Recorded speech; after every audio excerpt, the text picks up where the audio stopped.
ఈరోజు మనం 6వ తరగతి తెలుగు పాఠ్యపుస్తకంలోని పర్యాయ పదాలను తెలుసుకుందాం.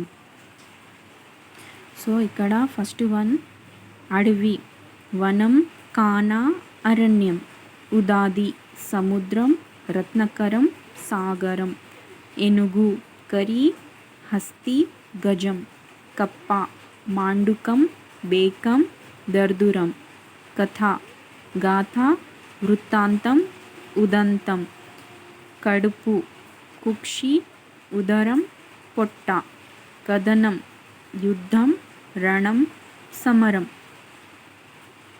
కపి, కోతి, మర్కటం, వానరం, కరము, చేయి, హస్తం, పాని, కొండ, గుట్ట, పర్వతం, గిరి, నగరం, కోవెల, గుడి, దేవాలయం, కండ్లు, నేత్రాలు, నయనాలు, అక్షాలు, ఖడ్గం, కత్తి, అసి, కృపాణం, గాలి, పవనం, మారుతం, గడుపు, గుంపు, మంద, సమూహం, బృందం, చీకటి, అంధకారం, ఇరులు, ద్వంతం, చెలిమి, స్నేహం, నెయ్యం, మైత్రి, సోపతి, చెరువు, తటాకం, కోలను, మడుగు, చేప, మీనం, మత్స్యం, జశం, జలం, నీరు, ఉదకం, సలిలం, జీతం, వేతనం, బత్తెం, తాబేలు, కుర్మం, కమటం, కచ్చపం, తృణం, గడ్డి, పచ్చిక, గరిక, దుర్గా, చండి, అంబ, పార్వతి, దేహం, తనువు, శరీరం, మేను, పెయ్యి, నింగి, మిన్ను, ఆకాశం, గగనం, నిజం, సత్యం, వాస్తవం, నివ్వద్ది, నైపుణ్యం, నేర్పు, పనితనం, కౌశలం, నేత, నాయకుడు, సారథి, నడుపువాడు, నేత్రం, నయనం, కన్ను, అక్షి, చక్షువు, పసిడి, బంగారం, పుత్తడి, స్వర్ణం, కనకం, పురం, పట్టణం, నగరం, స్థానీయం, పులి, పుండరీకం, వ్యాఘ్రం, శార్దూలం.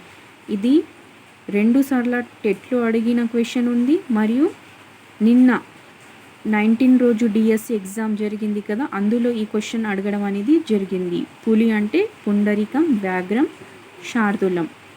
పుష్పం, పువ్వు, సుమం, వీరి.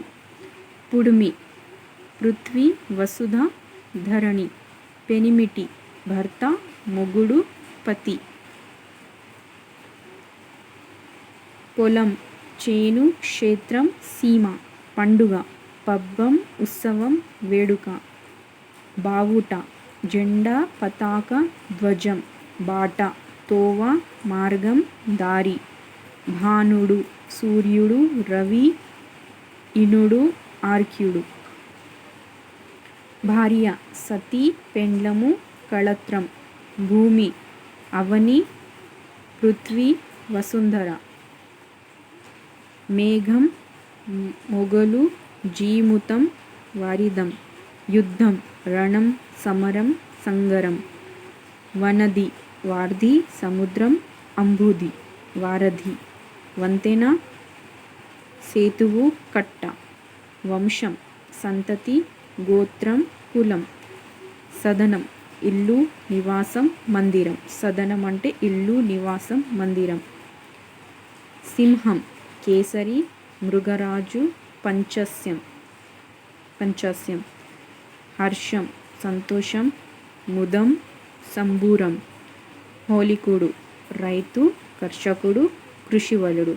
సో ఇవి మొత్తం 6వ తరగతి పాఠ్యపుస్తకంలో బ్యాక్ సైడ్కి ఉన్నాయి పర్యాయ పదాలు. ఇంపార్టెంట్ ఉన్నాయి.